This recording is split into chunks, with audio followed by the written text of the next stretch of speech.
বিজ্ঞানীরা দেখতেছে ব্রেইনের জন্য সবচেয়ে এক নাম্বার খাবার হচ্ছে আলহামদুলিল্লাহ বলা। আলহামদুলিল্লাহ বলি কি কারণে? আমরা যখন শুকরিয়া আদায় করি তখন ভালো জিনিস, লাস্ট বেঞ্চ ধরবো কিন্তু আমি, যখন শুকরিয়া আদায় করি তখন ভালো জিনিস আমাদের জীবনে বেশি পরিমাণ ঘটতে থাকে শুকরিয়া আদায় করলে। যেই লোকটা অসুস্থ হয়, মাথা ঠিকভাবে কাজ করে না, মন মেজাজ খারাপ, এদের বেশিরভাগ জনের সাথে কথা বলবেন, দেখবেন যে জীবন সম্বন্ধে কোনো রকমের আলহামদুলিল্লাহ নাই, খালি অভিযোগ, খালি মেজাজ গরম। একজন আরেকজনের সম্বন্ধে শুধু হচ্ছে সমালোচনা। খেয়াল করছেন কি? বাসা থেকে শুরু করে সব জায়গায় মিলান, যেই লোকটা সবচাইতে বেশি মেজাজ গরম, অন্যের উপরে রাগ হয়, অন্যের সাথে হচ্ছে খারাপ আচরণ করে, দেখবেন সেই লোকটা নিজেও কিন্তু শান্তিতে নাই। কারণ আল্লাহ নিজে বলছে তুমি যদি শুকরিয়া আদায় করো আমি বাড়াই দিব, আল্লাহ নিজে বলছে। এবং বিজ্ঞানীরা এখন দেখতেছে যে যত বেশি শুকরিয়া আদায় করে তার ওই পজিটিভ জিনিসগুলো তত বেশি পরিমাণ হয়। আমরা এখানে যারা যারা আছি প্রত্যেকেই একটা কথা এখন উচ্চারণ করব, আমাদের প্রত্যেকের অসাধারণ অসম্ভব ভালো একটা ব্রেইন আল্লাহ দিয়েছে। বলি আলহামদুলিল্লাহ। এটা বলি প্রত্যেকের অসাধারণ অসম্ভব শক্তিশালী একটা ব্রেইন আল্লাহ দিয়েছেন। আচ্ছা, মাথার মধ্যে যে ব্রেইনটা আছে এইটার ওজন প্রায় 1.5 কেজি। কত? 1.5 কেজি ধরবো। আচ্ছা, 1.5 কেজি ওজনের একটা ব্রেইন এই খুলির মধ্যে আছে, টের কি পাওয়া যায়? আপনি হাতের মধ্যে 1.5 কেজি নেন তো, কেমন শক্ত লাগে না? ওজন লাগে না?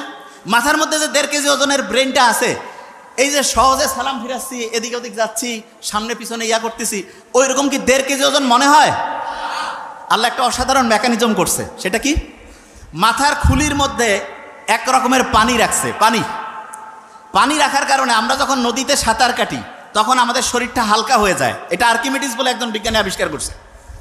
এবং আমাদের ব্রেইনটা আমাদের এই খুলির মধ্যে ওইরকম সাঁতার কাটতেছে। এবং সাঁতার কাটার কারণে যেই ব্রেইনের ওজন প্রায় 1,500 গ্রাম, সেইটা কমে মাত্র 50 গ্রাম হয়েছে। কত গ্রাম? 50 গ্রাম। এটা কিন্তু একটা প্রশ্ন ধরবো। তাহলে 1,500 গ্রামের ব্রেইন পানির মধ্যে সাঁতার কাটার কারণে কয় গ্রাম হয়েছে? Very fine. কত গ্রাম? 50 গ্রাম। তার মানে আপনি যে মাথাটা এরকম করতেছেন, কত গ্রাম করতেছেন? 50 গ্রাম। আমরা যখন মায়ের গর্ভে ছিলাম না, এই যে লাস্ট বেঞ্চ, মায়ের গর্ভে যখন ছিলাম, মায়ের গর্ভেও কিন্তু আমরা এরকম সাঁতার কাটতাম। এবং আল্লাহ এত সায়েন্টিফিক, মায়ের গর্ভে যখন আমরা ছিলাম মাকে লাথি মারতাম, গুতা মারতাম, কিন্তু মা যে কষ্ট করত, এই জন্য মায়ের আলাদা একটা মর্যাদা আল্লাহ দিয়েছেন। এবং মুহাম্মদ সাল্লাল্লাহু আলাইহি ওয়াসাল্লাম তো আমরা এটা জানি যে সম্মান করব কার? মায়ের, তারপরে কার? মায়ের, তারপরে কার? মায়ের, তারপরে কার? বাবার। তার মানেটা কি? তার মানে যে যত বেশি পরিশ্রম করবে, যে যত বেশি কষ্ট করবে, তার মর্যাদা আল্লাহ তত বাড়ায় দিবে। আমরা যারা মুসলমান সমাজের আছি, আমাদের সবচেয়ে শ্রেষ্ঠ একটা বৈশিষ্ট্য হইতে হবে চেষ্টা করা, পরিশ্রম করা। 1 নম্বর বৈশিষ্ট্য কি হবে? চেষ্টা করা, পরিশ্রম করা। পরিশ্রম আর চেষ্টা করার যে স্টাইলটা, সেইটা আল্লাহ আমাদের গোটাল ডেইলি রুটিনের মধ্যে অলরেডি দিয়ে দিয়েছে। কীরকম?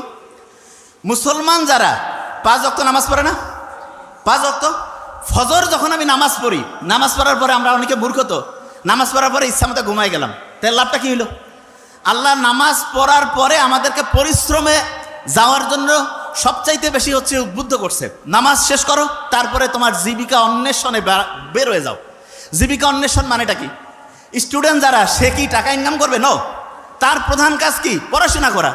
তাইলে আমি ফজরের নামাজ যখন পড়লাম, তারপরে আমার প্রথম কাজ কি হবে? পড়াশোনা করা। কি করা? পড়াশোনা। পড়াশোনার ক্ষেত্রে সবচেয়ে ভালো বুদ্ধি যেটা, সেটা হচ্ছে আগে কোরআন পড়ে নিব। যেমন প্রফেসর মোখতার আহমেদ স্যার বলছেন, আমি তো শুনে খুব মজা লাগলো আজকে, যে আবু হুরায়রা রাদিয়াল্লাহু তাআলা আনহুর যে খেয়াল থাকতো না, তখন মুহাম্মদ সাল্লাল্লাহু আলাইহি ওয়াসাল্লামকে এসে বললো যে আমার তো খেয়াল থাকে না। মুহাম্মদ সাল্লাল্লাহু আলাইহি ওয়াসাল্লাম কী করলেন? তার শরীর থেকে চাদরটা খুলে নিলেন, বললো যে এটা মাটিতে বেছাও। এরপরে মুহাম্মদ সাল্লাল্লাহু আলাইহি ওয়াসাল্লাম একটু সেখানে দোয়া পরে একটা ফু দিলেন, বা ওনার হচ্ছে লালার থেকে কিছু জিনিস দিলেন। এরপরে ওই চাদরটা গুটায় বললেন শরীরে রাখো। এরপরে ওই আবু হুরায়রা কি বলল? যা আমি পড়ি তাই আমার খেয়াল থাকে। ঠিক না? আবু হুরায়রা খেয়াল থাকতো না। তার মানে মানুষের মুহাম্মদ সাল্লাল্লাহু আলাইহি ওয়াসাল্লামের এই যে অসাধারণ একটা মানে বরকতের পূর্ণ, অসাধারণ একটা হচ্ছে যে দোয়ার বরকতে তার স্মরণ শক্তিটা অন্য লেভেলে চলে গেছে না? তাহলে আমরা যারা এখানে স্টুডেন্টরা আছি, আল্লাহর কাছে কিন্তু মুহাম্মদ সাল্লাল্লাহু আলাইহি ওয়াসাল্লাম তো নাই, কিন্তু তার শেখানো রাস্তায় আমরা কিন্তু আল্লাহর কাছে চাইতে পারি। প্রথম যে কাজটা করবো সেটা হচ্ছে কোরআন পড়া। প্রথম কাজটা কি? আচ্ছা, এবার আমি বলি আগে, ব্রেইনে যে পানিটা আছে, এটার কারণে ব্রেইনের ওজনটা কত গ্রাম হয়? 50 গ্রাম। আচ্ছা, এবার শুনি। সকালে উঠে কোরআন শরীফ পড়ে যদি আমি বই পড়ি, লাভটা কি সেটাকে বুঝতে হবে। কোরআন শরীফ যখন আমি পড়ব, নিউ ইয়র্ক টাইমসের নাম শুনছি আমরা। নিউ ইয়র্ক টাইমস একটা খুব বড় রকমের হচ্ছে পত্রিকা। সেইখানে একটা আর্টিকেল ছাপানো হয়েছে এরকম, যে ব্রেইনটা এমন একটা অবস্থা আছে, যেই অবস্থায় পৌঁছলে পড়ে 1 ঘন্টায় 5 থেকে 10 ঘন্টার পড়া যায়। 1 ঘন্টায়, এই যে লাস্ট বেঞ্চ, ওই যে লাস্ট বেঞ্চ, 1 ঘন্টায় 5 থেকে 10 ঘন্টার পড়া যায় 1 ঘন্টায়। এবং সেই অবস্থাটা তার একটা নাম দিয়েছে। কি নাম? Flow state. কি নাম? আচ্ছা, আমি বানানটা করি, FLOW, ফ্লো স্টেট। তা ওরা ফ্লো স্টেট তৈরির জন্য 5টা উপাদানের নাম বলছে। কয়টা উপাদান? 5টা উপাদান। এবং খুব মজার ব্যাপার, সেই 5টা উপাদান তৈরির জন্য যে আলাদা আলাদা 5টা কাজ আছে, সেই 5টা কাজের যে সামারি, সেই কাজটা আল্লাহর নামাজের মধ্যে কোরআন পড়লে সেই সিস্টেমটা চালু করে দিয়েছে। বুঝি নাই? একজনকে বললাম যে ভাই তুমি ABCDE 5টা ওষুধ খাবা আলাদা আলাদা। আর একজনকে বললাম যে ভাই তোমার 5টা ওষুধ আলাদা খাওয়ার লাগবে না, জাস্ট একটা ছোট্ট ট্যাবলেট আছে, সেইটার মধ্যে 5টার সব কানেকশন আছে, কোনটা বেশি দামি হইল? বুঝি নাই? একজন ডক্টরের কাছে গেছে, 5টা আলাদা আলাদা ওষুধ দিছে। আরেকজনের কাছে গেছে, বলছে তোমার এই 5টা খাওয়া লাগবে না, একটা খেলেই 5টার কাজ করবে। তাহলে কোনটা বেশি ভালো ডাক্তারই হইল? ওই একটা কাজ হচ্ছে নামাজ পড়া, কোরআন পড়া। কোন কাজ? বুঝি নাই, বিশ্বাস করি না তো আমরা। কারণ কি আমি জানি, বিশ্বাস আমরা করি না যে নামাজ পড়লে, কোরআন পড়লে যে ব্রেইনটা ফ্লো স্টেটে আসে, এটা আমরা বিশ্বাস করি না। কারণটা কি সেটা বলি। ব্রেইনের মধ্যে 2 রকমের নিউরন আছে। কয় রকমের? 2 রকম। আমার এটা ডান হাত না, এটা কি হাত? এরকম 2 রকমের নিউরন আছে। এক রকমের নিউরন আমি যদি ভালো চিন্তা করি সেটাতে সে হেল্প করবে, শুনতেছি। আরেক রকমের নিউরন আমি যদি খারাপ চিন্তা করি সেটাতে সে হেল্প করবে। তার মানে আমি যেরকম চিন্তা করবো সে সেরকম করে কাজ করবে। তাহলে আমি যদি চিন্তা করি যে আমার ব্রেন অসাধারণ, তাহলে ভালো পক্ষের যে নিউরন সেটা হচ্ছে তোমাকে সফল করার জন্য সে পজিটিভলি কাজ করবে। আর আমি যদি চিন্তা করি না আমার ব্রেন ঠিকভাবে কাজ করে না, আমার মাথার মানে হচ্ছে শক্তি কমে গেছে, আমার খেয়াল থাকে না, তাহলে ওই নিউরন, যে নিউরনটা খেয়াল না রাখতে তোমাকে হেল্প করবে, সেইটা কাজ করবে।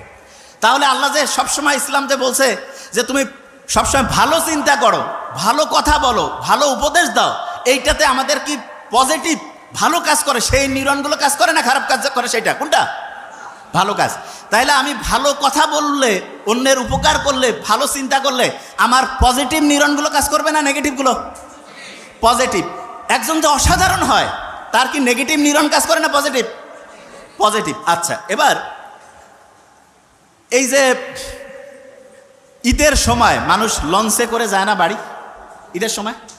তা আগে তো ঈদের সময় দেখা যাইতো লঞ্চ এত বেশি জ্যাম প্যাক থাকতো যে মানুষজন হচ্ছে যে মানে জায়গায় পাইতো না। তা এক নাস্তিক, সে আল্লাহ তো মানে টানে না, সে পাশে কয়েকজন মুসলমান, তাদের সাথে গল্প করতেছে যে আল্লাহ কি বানাইছে। বলছে কেন?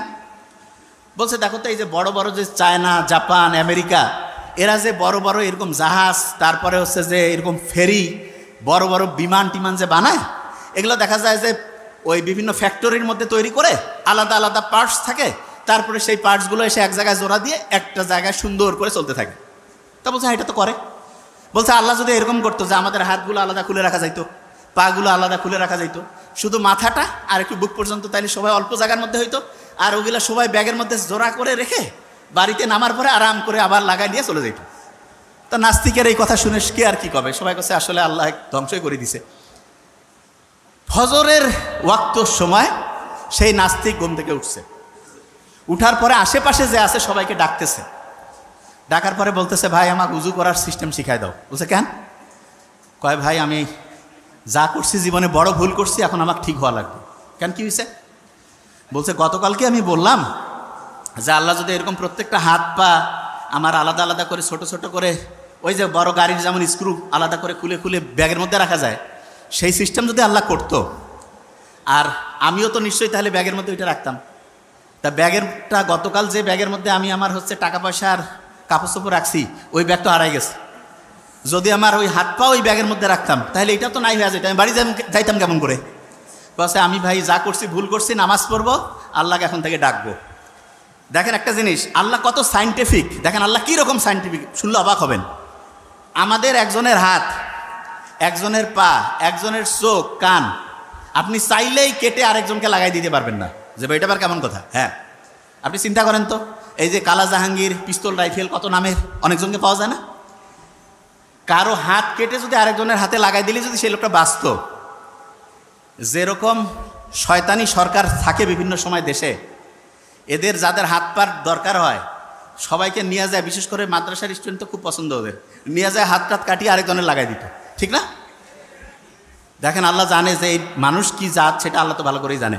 এই জন্য আল্লাহ এমন সিস্টেম করছে, হ্যাঁ, আপনার হাত পা চোখ শরীরের বিভিন্ন অংশ ট্রান্সফার করা যাবে, ট্রান্সপ্লান্ট করা যাবে, কিন্তু সেইটার জন্য টেস্ট করা লাগবে।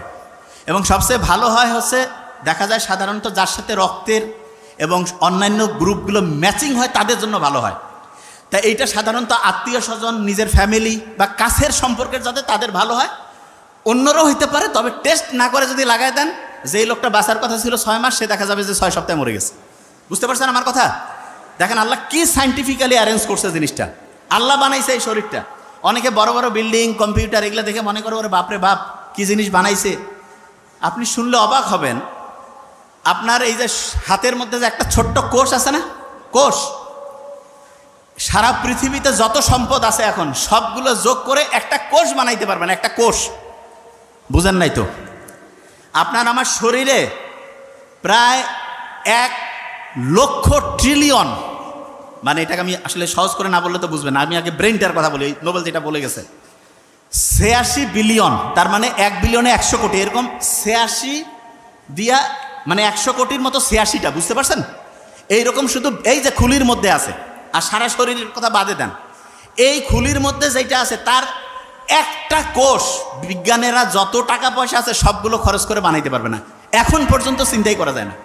বিজ্ঞানীরা করছে যে না, এটা হচ্ছে অটোমেটিক নেচার থেকে আসছে, কারণ আজ এটা বানাইতে পায় না, তখন কয় যে এটার ব্যাখ্যা খুঁজে পাওয়া যাচ্ছে না।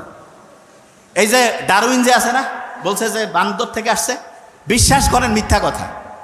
তাইলে এখন কবেন যে স্যার মিথ্যা কথা, তাইলে বইয়ে পত্রে যে পড়তেছি, ব্যাপারটা হয়েছে কি, বহু টাকা ওরা ওইটাতে ইনভেস্ট করে ফেলছে, এখন ওইটা যদি মার্কেটে না চলে তাহলে ওই টাকা এখন উঠাবে কেমন করি, এই জন্য করছে যে হ্যাঁ ওইটাই ঠিক আছে। কিন্তু সত্যি কথা বলতেছি, এখন পর্যন্ত একটাও প্রমাণ করতে পারে নাই যে সারা পৃথিবীতে মানুষ তৈরি হয়েছে বানর থেকে, কেউ প্রমাণ করতে পারে নাই। এমনকি ডারউইনের যে ওই পক্ষের যে বিজ্ঞানীরা, ওরা করছে যে না এটা আসলে ঠিক না, কিন্তু মার্কেটে চলতেছে কেন, কারণ অনেক টাকা ওইখানে ইনভেস্ট করছে। মানুষকে বানাইছে আল্লাহ, এইটা এদের বলতে সমস্যাটা কোন জায়গায়, এটা অনেকে বুঝে না যে এটার কারণটা কি। মানুষকে আল্লাহ বানাইছে এটা বললে সমস্যা কোথায়? এইটাই হচ্ছে মেইন সমস্যা। মানুষকে আল্লাহ বানাইছে এটা যখনই কেউ বিশ্বাস করবে, তাহলে আমি যদি একটা জিনিস বানাই, ওইটার ভালো কিসে খারাপ কিসে সেটা আমি জানবো না? আমি যদি বলি যে এইটা একটা মেশিন, এটা আমি বানাইছি, তাহলে এটার গাইডলাইনটা কি আমার অনুযায়ী চলবে না আরেকজন দিলে হবে? তা ওরা বলতেছে যে না, মানুষ তো বানর থেকে আসছে, তার মানে আল্লাহ বলে কেউ নাই, আল্লাহ মানুষকে তৈরিও করে নাই, তাহলে গাইডলাইন আমাদের অনুযায়ী চলবা। এই জায়গাটাই হচ্ছে সবচেয়ে বড় সমস্যা, অন্য আর কোনো সমস্যা না। তার মানে হচ্ছে আল্লাহ মানুষকে বানিয়েছে এবং মানুষই হচ্ছে এইটার সব কিভাবে চললে সবচেয়ে সেরা হবে তার সব